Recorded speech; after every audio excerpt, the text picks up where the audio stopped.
Hello friends, welcome. How are you my friend?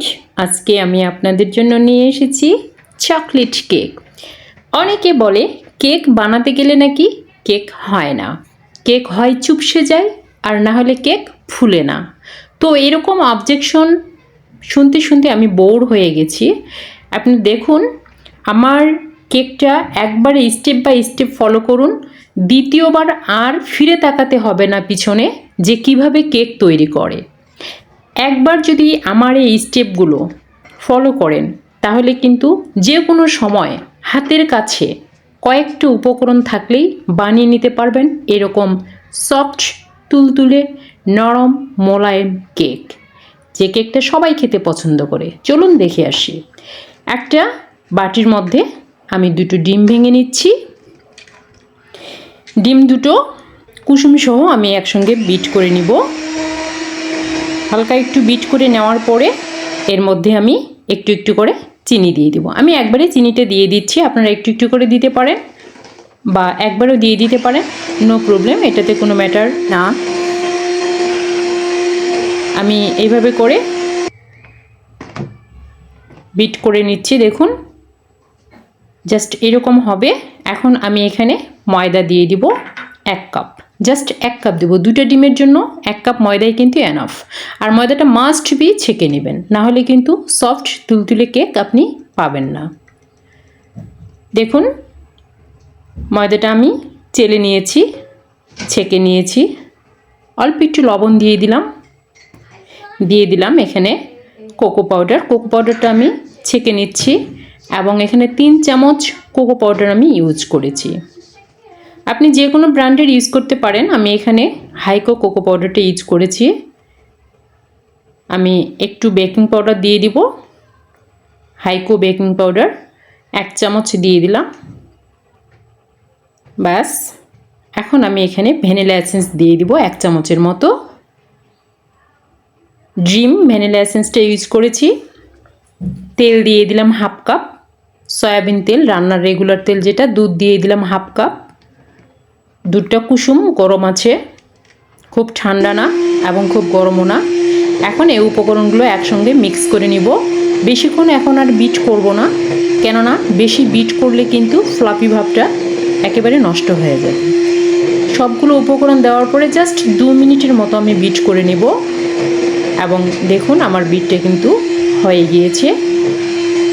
এরকম করে আপনারা যদি ডোটা করেন, কেকের ডোটা জাস্ট এরকম, খুব গাঢ় না খুব পাতলাও না, একদম এরকমই হবে। দেখবেন যে কেকটা খুব সফট স্মুথলি হবে। আমি একটা মোল্ড নিয়ে নিয়েছি কেকের, অয়েল ব্রাশ করে দিচ্ছি। এখানে কোনো কাগজ আজকে আমি দিব না, কোনো কাগজ বিছাবো না, জাস্ট একটু অয়েল ব্রাশ করে দিয়ে আমি কেকের যে ডোটা করেছি সেটা এখানে ঢেলে দিব। ব্রাশটা একটু ভালোভাবে করবেন। দেখুন এটা উপর থেকে ঢেলে দিবেন। আমি এটা ভালোভাবে মুছে দিচ্ছি, কেননা একটাই কেক বানাবো। ব্যাস, একটু ঝাঁকি দিয়ে নিতে হবে। এভাবে চতুর্পাশে একটু ঝাঁকি দিয়ে দিবেন, তাহলে বাবলসগুলো ভ্যানিশ হয়ে যাবে। একটা চামচ দিয়ে নেড়ে দিবেন মিডিলে, তাহলে ভালো হয়। এখন আমি কয়েকটা কাজু বাদাম ছোট করে কেটে দিয়েছি এখানে কুচি কুচি করে। এটা খাওয়ার সময় একটা স্বাদ আসে, খুব ভালো লাগে খেতে। ঢাকনাটা ঢেকে দিলাম। ব্যাস, এখন আমি এটা ওভেনে দিয়ে দিব। ওভেনটা আমি প্রিহিট করে নিয়েছি 10 মিনিট। 10 মিনিট প্রিহিট করার পরে এটা 180 ডিগ্রিতে আমি 20 মিনিট ধরে বেক করব। 20 মিনিটের মধ্যে কেকটা আমার হয়ে যাবে ইনশাল্লাহ। ফিরে এলাম 20 মিনিট পরে। দেখুন কেক আমার হয়ে গিয়েছে। আমি কিন্তু 20 মিনিট পরে কেকটা বের করেছি, বাট আমি 10 মিনিট এটা একটু ঠান্ডা করে নিয়েছি, কেননা খুব গরম গরম হাত দেওয়া যায় না। কেকটা আমি বের করছি, দেখুন একদম চকলেট কেক। খেতে কিন্তু অনেক টেস্টি, অনেক ভালো লাগে। এটা বার্থডে কেক হিসেবে আপনারা খুব ইজি ইউজ করতে পারবেন, অনলি 2টো ডিম দিয়ে।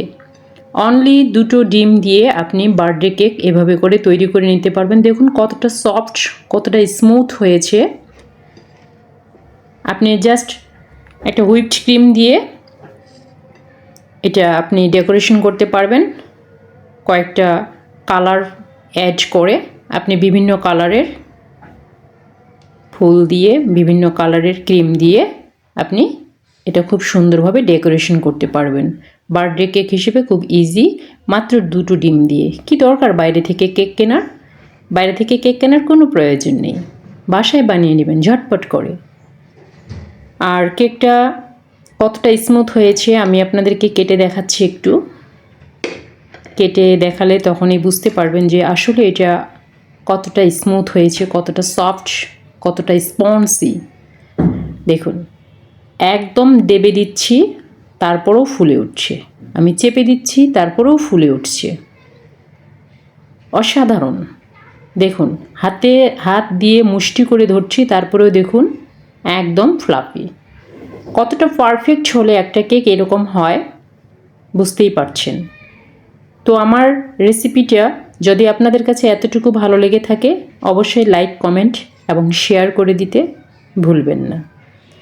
দেখুন আমি এটা ছোট করে আরও কয়েকটা পিসে কেটে নিচ্ছি, কারণ এই কেক আমার বানানো লেট, বাট আমার বাসায় এই কেকটা খেতে বেশি সময় লাগে না। আমার বাচ্চারা গপাগপ অর্ধেকটা এখনই শেষ করে দিবে, আর কিছুক্ষণ পরে বাকি অর্ধেকটা খাবে।